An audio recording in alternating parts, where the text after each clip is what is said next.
Mga kababayan, ang Pilipinas at ang buong mundo ay kasalukuyang nakakaranas ng epekto ng giyera sa gitnang silangan. Kapag may kaguluhan sa rehiyong iyon, gumagalaw ang presyo ng langis, gumagalaw ang presyo ng kuryente, gumagalaw ang presyo ng lahat ng bilihin. Dahil sa kaguluhang ito, naapektuhan ang pagdaan ng mga barkong nagdadala ng langis sa Strait of Hormuz, isa sa pinakamahalagang daanan ng langis sa buong mundo. Kapag nagkaroon ng problema sa daanang ito, naapektuhan ang supply ng langis at tumataas ang presyo nito sa buong mundo, hindi lamang dito sa Pilipinas.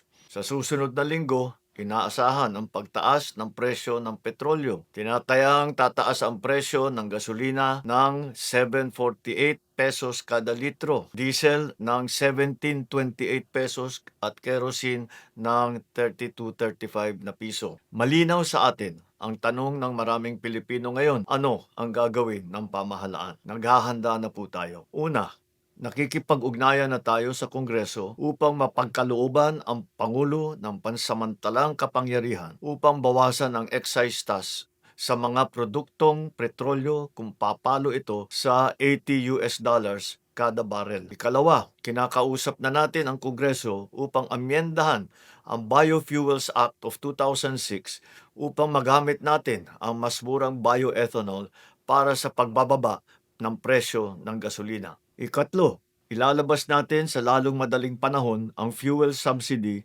at cash transfer para sa mga apektadong sektor. Makikipagtulungan ang mga ahensya ng pamahalaan at ang mga lokal na pamahalaan upang matiyak na makarating agad ang tulong sa mga nangangailangan. Kasabay nito, patuloy na minomonitor ng pamahalaan ang presyo ng mga bilihin sa mga pamilihan upang matiyak na walang mananamantala sa sitwasyon na ito. Nakikiusap ako sa ating mga negosyante at mga trader, huwag ninyo sanang samantalahan ang sitwasyong ito. Pinapaalala ko sa lahat na ang hoarding at ang profiteering ay labag sa batas. Para naman sa bahagi ng pamahalaan, simula sa Lunes, ika-9 ng Marso, pansamantala nating ipapatupad ang 4-day work week sa ilang tanggapan ng ehekutibo. Hindi kabilang dito ang mga nagbibigay ng emergency o pangunahing serbisyo gaya ng mga pulis, bumbero at mga tanggapan na nagbibigay ng frontline services sa publiko. Bukod pa rito,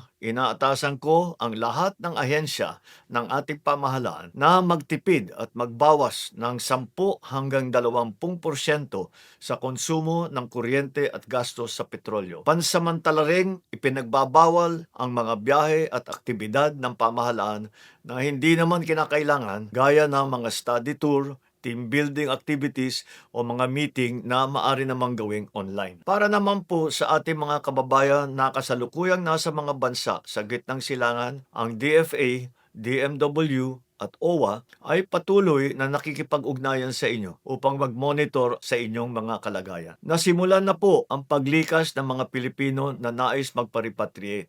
At sa oras ligtas na ang pagbiyahe, mailikas na natin lahat. Mga kababayan, hindi natin alam kung kailan matatapos ang kaguluhan sa gitnang silangan. Biktima tayo ng isang giyera na hindi natin pinili o ninanais. Hindi natin kontrolado ang digmaan, pero kontrolado natin kung paano natin poprotektahan ang Pilipino. Hindi ito ang pinakamalalang pagtaas ng presyo ng langis na naranasan ng ating bansa. Marami na tayong napagdaanan na pagsubok. At sa bawat pagkakataon, dahil sa ating pagkakaisa, pananampalataya sa Diyos, at malasakit sa isa't isa, nalampasan naman natin ang mga ito. Naniniwala ako na malalampasan din natin ang pagsubok na ito. Maraming salamat sa inyong pakikiisa at sa inyong pagtutulungan.